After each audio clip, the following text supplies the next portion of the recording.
চিংড়ি মাছ দিয়ে লাউ দিয়ে রান্না করবো। চিংড়ি মাছ ভাজার জন্য দিয়ে দিব তেল। তেল গরম হয়ে গেছে, দিয়ে দিব চিংড়ি মাছ। মাছ ভাজার জন্য দিয়ে দিব লবণ কিছু। আসসালামু আলাইকুম গাইস, আপনার সবাই কেমন আছেন? দিয়ে দিব হলুদের গুঁড়া। মাছটা ভালোভাবে ভাজিয়ে নেব।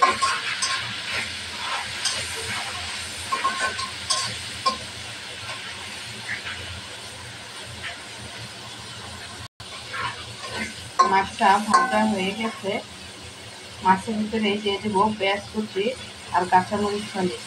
বেশ কয়েকখানি পেঁয়াজ কুচি দিলাম। পেঁয়াজটাও মাছের সাথে ভালোভাবে ভাজে নেব।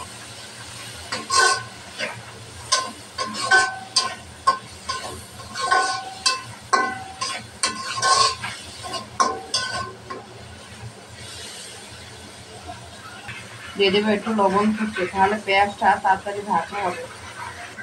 পেঁয়াজটা ভাজা হয়ে গেছে, দিয়ে দেবো মশলা। মশলাটাকেও ভালোভাবে কষিয়ে নেব। মশলাটা কষানো হয়ে গেছে। যত সুন্দরভাবে মশলাটা কষাবো তত কিন্তু লাউ তরকারিতে অনেক মজা হবে। দিয়ে দেবো লাউ।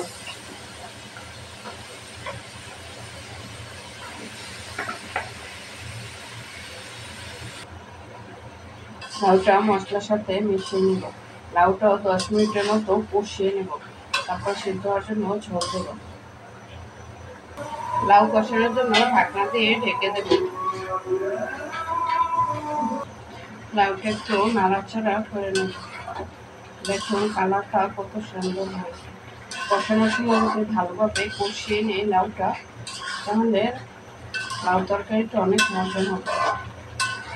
যত ভালোভাবে কষাবো তত কিন্তু লাউ তরকারিটা অনেক মজা হবে। লাউটা কষানো হয়ে গেছে, দেখুন কালারটা কত সুন্দর হয়েছে। সিদ্ধ হওয়ার জন্য দিয়ে দিব গরম পানি। এখন আর ঢাকনা দেব না, তাহলে লাউটা শুকনো হয়ে যাবে। অল্পই পানি দিলাম, ঝোলটা মাখা মাখা রাখবো।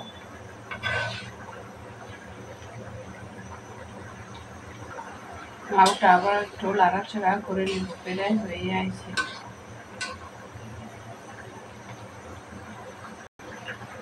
চিংড়ি মাছ দিয়ে লাউ রান্না হয়ে গেছে।